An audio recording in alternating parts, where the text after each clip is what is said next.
گزارش ہے کہ ویڈیو کو لاسٹ تک دیکھیں تاکہ بات پوری طرح سمجھ میں آئے۔ بسم اللہ الرحمن الرحیم۔ 26 دسمبر 2019۔ آپ حضرات کو معلوم ہے کہ کل سورج گرہن ہے اور خبریں یہ آ رہی ہیں کہ 80% سورج کل گرہن ہوگا۔ اس بارے میں اسلامی حکام کیا ہیں، شریعت کیا کہتی ہے، اس کے لیے علماء نے سوچا ہے کہ کچھ باتیں عوام تک پہنچائی جائیں، تو اس لیے میں نے بھی ارادہ کیا کہ شرعی حکام اس بارے میں بتائے جائیں، اس میں حکمتیں کیا ہیں۔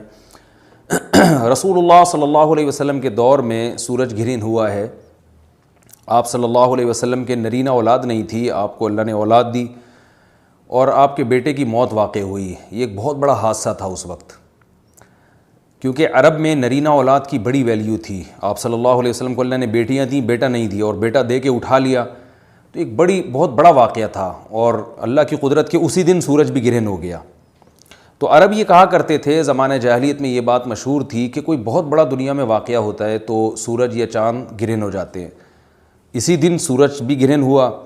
تو یہ بات پھیل گئی کہ محمد صلی اللہ علیہ وسلم سید الانبیاء رسول اللہ صلی اللہ علیہ وسلم کے بیٹے کی چونکہ موت واقع ہوئی ہے، اس لیے سورج گرہن ہوا ہے۔ آپ صلی اللہ علیہ وسلم نے اس بات کی تردید فرمائی اور آپ نے فرمایا ان الشمس والقمر آیتان من آیات اللہ لا ینکسفان بموت احدہما، کہ سورج اور چاند اللہ کی نشانیوں میں سے ایک نشانی ہے، لا ینکسفان بموت احدہما ولا لحیاتہ، نہ تو یہ کسی کی موت کی وجہ سے گرہن ہوتے ہیں، نہ کسی کی زندگی کی وجہ سے، بل یخوف اللہ بہما عبادہ، اللہ ان کے ذریعے اپنے بندوں کو ڈراتے ہیں۔ یہ بخاری مسلم کی حدیث ہے، اپنے بندوں کو خوف زدہ کرتے ہیں۔ تو یہ اللہ کی نشانیاں ہیں، اور آپ صلی اللہ علیہ وسلم نے اس موقع پر نماز کا حکم دیا، اللہ کے سامنے عاجزی اور انکساری کا حکم دیا۔ دیکھیے یہاں ایک بہت اہم پوائنٹ کی بات ہے ان لوگوں کے لیے جو اسلام کے خلاف ہیں، جو محمد صلی اللہ علیہ وسلم سرور دو عالم سید الانبیاء صلی اللہ علیہ وسلم کو سچا نبی نہیں مانتے۔ ان کے لیے اس حدیث میں آپ صلی اللہ علیہ وسلم کی نبوت کی ایک بہت زبردست دلیل موجود ہے۔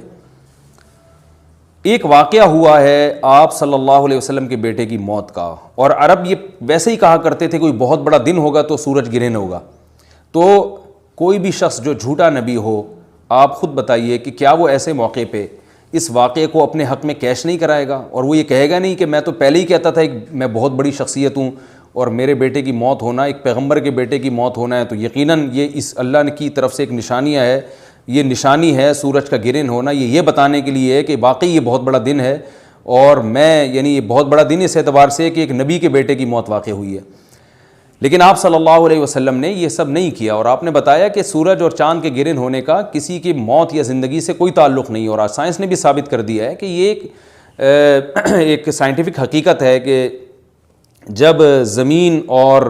سورج کے درمیان چاند آ جائے تو سورج گرہن ہو جاتا ہے، اور جب چاند اور سورج کے درمیان زمین آ جائے اور سورج کی روشنی چاند تک نہ پہنچ رہی ہو تو چاند گرہن ہو جاتا ہے۔ تو یہ ایک اس میں عبرت کی بات بھی ہے ان لوگوں کے لیے جو آپ صلی اللہ علیہ وسلم کی نبوت میں شک کرتے ہیں۔ البتہ آپ صلی اللہ علیہ وسلم نے اس موقع پر ہمیں حکم دیا کہ اللہ سے تضرع اور عاجزی اور انکساری کی جائے، اپنے گناہوں کی معافی مانگی جائے، اور نماز آپ صلی اللہ علیہ وسلم نے پڑھی۔ اس پہ بھی بعض لوگ اشکال کرتے ہیں کہ یہ جب ایک نیچرل پروسیس ہے تو اس میں اتنا گھبرانے کی، کیونکہ حدیث میں آتا ہے آپ صلی اللہ علیہ وسلم بہت گھبرائے، تو اس میں گھبرانے کی کیا بات ہے؟ تو یاد رکھیے ہر نیچرل پروسیس جو ایک عام معمول سے ہٹ کر ہو، اس میں انسان کے لیے ایک عبرت کی بات ہوتی ہے۔ ہم دیکھتے ہیں رسول اللہ صلی اللہ علیہ وسلم کے دور میں جب تیز ہوا چلتی تھی اور بارش سے پہلے ہوا چلا کرتی تھی تیز ہوائیں، تو آپ صلی اللہ علیہ وسلم گھبرا کے مسجد کی طرف دوڑتے، عاجزی انکساری کرتے، اللہ تعالیٰ سے یہ کہتے کہ اللہ تو نے تو مجھ سے وعدہ کیا کہ جب تک میں ان کے درمیان موجود ہوں تو ان کو عذاب نہیں دے گا۔ تو یہ خوف کا غلبہ تھا آپ صلی اللہ علیہ وسلم پر۔ کیوں؟ وجہ اس کی یہ تھی کہ یہی حالات قوم عاد اور قوم سمود پر بھی آئے ہیں۔ قرآن میں آتا ہے نا فَلَمَّا رَأَوْهُ عَارِضًا مُسْتَقْبِلَ أَوْدِيَتِهِمْ قَالُوا هَذَا عَارِضٌ مُمْطِرُنَا بَلْ هُوَ مَا اسْتَعْجَلْتُمْ بِهِ رِيحٌ فِيهَا عَذَابٌ أَلِيمٌ تُدَمِّرُ كُلَّ شَيْءٍ بِأَمْرِ رَبِّهَا فَأَصْبَحُوا لَا يُرَىٰ إِلَّا مَسَاكِنُهُمْ، کہ وہ بادلوں کو دیکھ کے کہنے لگے یہ تو ایک معمول کے مطابق بادل ہیں جو برسیں گے اور بارش ہوگی۔ تو پیغمبر نے کیا کہا کہ یہ بارش نہیں ہے بلکہ یہ وہ عذاب ہے جس کی تم جلدی کیا کرتے تھے، اور اس میں ایک ایسی ہوا ہے جو اللہ کے حکم سے ہر چیز کو ہلاک کر دے گی، اور پھر ان پر ایک ہفتہ عذاب آیا، اور قرآن کہتا ہے کہ وہ ایسے پڑھ کے ہلاک ہو گئے کہ فَتَرَ الْقَوْمَ فِيهَا صَرْعَىٰ كَأَنَّهُمْ أَعْجَازُ نَخْلٍ خَاوِيَةٍ، اے مخاطب اگر تو ان کو دیکھتا تو ایسے لگتا کھجور کے تنے ہیں جو اوندھے پڑے ہوئے ہیں، تو ایسے ہوا نے ان کو تہس نہس کر دیا۔ تو یہ عام معمول سے ہٹ کے جب بھی اس کائنات میں کوئی تغیر آتا ہے تو وہ اللہ کی نشانیوں میں سے ایک سائنٹیفک حقیقت بھی ہے، اس کی ایک لاجک بھی ہے، لیکن اس کے ساتھ ساتھ اللہ کی نشانیوں میں سے ایک نشانی بھی ہے، اور ایسی نشانی ہے جس سے ہمیں ڈرنا چاہیے کہ اللہ تعالیٰ کو اختیار ہے، وہ جب چاہے سورج کی روشنی چھین لے، چاہے کسی بھی طرح سے چھینے۔ اور یہ بھی ایک سائنٹیفک حقیقت ہے جو آپ صلی اللہ علیہ وسلم کی نبوت پر جس نے ایک مہر لگا دی ہے کہ سورج اور چاند کا گرہن ہونا، اگرچہ اس کی ایک لاجک ہے کہ چاند سورج کے سامنے آ جائے تو سورج گرہن ہو جاتا ہے، لیکن اس بارے میں جو ہماری تحقیق ہے، جو سائنسدان کہتے ہیں کہ یہ وقت یعنی خطرے کا وقت ہوتا ہے، سورج سے ایسی خطرناک ریز نکلتی ہیں جو نقصان کا سبب بن سکتی ہیں، تبھی بعض حضرات سورج کی طرف دیکھنے سے بھی منع کرتے ہیں، اور یعنی نظام میں تھوڑی ایک عام نارمل روٹین سے ہٹ کے اس کائنات کا نظام چلتا ہے، تو اس لیے یہ اس کائنات کے لیے، زمین کے لیے ڈینجرس ہو سکتا ہے، اور جو گریوٹی اور جو کشش کا نظام ہے اس میں بھی خلل واقع ہوتا ہے۔ تو ایسا نہیں ہے کہ یہ بالکل ایک نارمل کنڈیشن ہوتی ہے اور اس کا کوئی نقصان ہی نہیں ہے، یہ بالکل غلط ہے، اس میں نقصان کا بہرحال خطرہ ہے، اور اس بات کا امکان موجود ہوتا ہے کہ قدرت انسانوں سے انتقام لے یا انسانوں کو نقصان پہنچائے۔ اور ویسے بھی جن کے دلوں میں اللہ کا خوف ہوتا ہے وہ تو ویسے ہی اللہ کے وَهُم مِّن خَشْيَتِهِ، قرآن مجید میں اللہ تعالیٰ کے ارشاد ہے کہ مشرکین بار بار یہ سوال پوچھتے تھے قیامت کب آئے گی کب آئے گی، اللہ فرماتے ہیں لیکن جو مومنین ہیں ان کو اس سے غرض نہیں ہے کہ کب آئے گی، والذین آمنوا مشفقون منها، وہ تو قیامت سے گھبراتے ہیں کہ پتہ نہیں ابھی نہ آ جائے۔ تو جس کے دل میں اللہ کا خوف ہوتا ہے اس کے زندگی گزارنے کا طریقہ کچھ اور ہوتا ہے، وہ بات بات پہ اللہ سے ڈرتا ہے، اس کو اللہ سے ڈرنے کا بہانہ چاہیے، اس کو توبہ کا بہانہ چاہیے۔ تو اس بحث میں پڑھنا کہ یہ تو ایک لاجیکلی ایک سورج کی روشنی غائب ہو جائے گی، وہ ٹھیک ہے، یہ سائنسدانوں کا شعبہ ہے کہ کیوں غائب ہو رہی ہے، ماہرین فلکیات کا شعبہ ہے، لیکن اہل ایمان کا جو کام ہے اس موقع پر، ان کا جو وظیفہ ہے وہ یہ کہیں کہ اللہ کی نشانیوں میں سے ایک نشانی ہے، اللہ اپنی قدرت دنیا میں دکھاتا ہے کہ میں یہ بھی کر سکتا ہوں چاہے کسی بھی طریقے سے کروں، تو ہمیں اس موقع پر بہرحال اللہ کے سامنے جھکنا چاہیے، اپنے گناہوں سے معافی مانگنی چاہیے، اور وہی عمل کرنا چاہیے جو رسول اللہ صلی اللہ علیہ وسلم نے ہمیں بتایا ہے۔ اور اس بارے میں جو توہمات پھیلے ہوئے ہیں اس سے بھی ہمیں اجتناب کرنا چاہیے، جیسے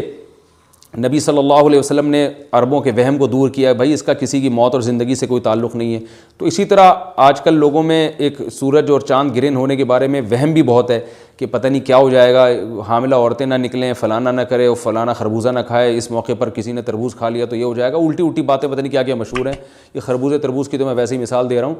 تو کوئی بھی چیز جب کہنی ہو تو پوری طرح سے اس کی ریسرچ کریں۔ مجھے نہیں پتا حاملہ عورت کو فائدہ ہوتا ہے نقصان ہوتا ہے سورج گرہن ہونے سے، لیکن اگر نقصان بھی ہوتا ہے تو اس کی کوئی مستند دلیل ہونی چاہیے آپ کے پاس، ایسے ہی سنی سنائی باتیں آگے نقل نہ کریں۔ تو بہرحال ہمیں جو کرنے کا کام ہے، جو رسول اللہ صلی اللہ علیہ وسلم نے بتایا ہے، وہ کام بخاری اور مسلم کی حدیث کے مطابق نماز ہے، انفرادی بھی ہے، جماعت سے بھی ہے، مستحب یہ ہے کہ جماعت سے نماز پڑھی جائے مسجد میں یا کسی بھی میدان میں، اور 2 رکعتیں امام پڑھائیں گے، اور اس میں سرن تلاوت بھی کر سکتے ہیں، جہری تلاوت بھی کر سکتے ہیں، دونوں رائے ہیں علماء کی۔ آج کل جہری کو اس لیے ترجیح دی جاتی ہے کہ صلاۃ کسوف میں جو رسول اللہ صلی اللہ علیہ وسلم کی سنت ہے وہ لمبی نماز ہے، تو لمبی نماز پڑھیں گے تو اگر آپ آہستہ آواز سے پڑھیں گے تو لوگوں کو تھکاوٹ کا احساس زیادہ ہوتا ہے، جہری پڑھیں گے تو تھکاوٹ کا احساس کم ہوتا ہے، تو اس لیے دونوں قولوں پہ فتویٰ دیا جاتا ہے، وہ ایک قول راجح ہے اور ایک میں آسانی ہے، تو آسانی اس قول میں ہے کہ جہری تلاوت کی جائے، اس میں لوگوں کو نماز میں کھڑا رہنا آسان ہوتا ہے، تو لمبی سے لمبی نماز پڑھی جائے، اس میں 2 رکعتیں پڑھی جائیں اور خوب طول دیا جائے اس کو، اور اتنا طول دینا کہ لوگوں کا خطرہ ہو کہ نماز ہی چھوڑ کے بھاگ جائیں گے، یہ بہرحال درست نہیں ہے، کیونکہ آپ صلی اللہ علیہ وسلم نے امام کو مقتدیوں کی رعایت کا حکم دیا ہے۔ اور کوئی جماعت سے نماز میں شریک نہیں ہو سکتا تو گھر میں نماز پڑھیں، انفرادی نماز پڑھیں، نماز نہیں پڑھ سکتے تو توبہ استغفار کریں۔ بہرحال یہ وقت جو ہے توبہ استغفار کا ہے، اپنے گناہوں سے معافی مانگنے کا ہے۔ اللہ تعالی ہم سب کو عمل کی توفیق عطا فرمائے۔ اس طرح کے مزید ویڈیوز کے لیے ہمارے چینل کو سبسکرائب کریں اور بیل آئیکن پر لازمی کلک کریں۔ شکریہ۔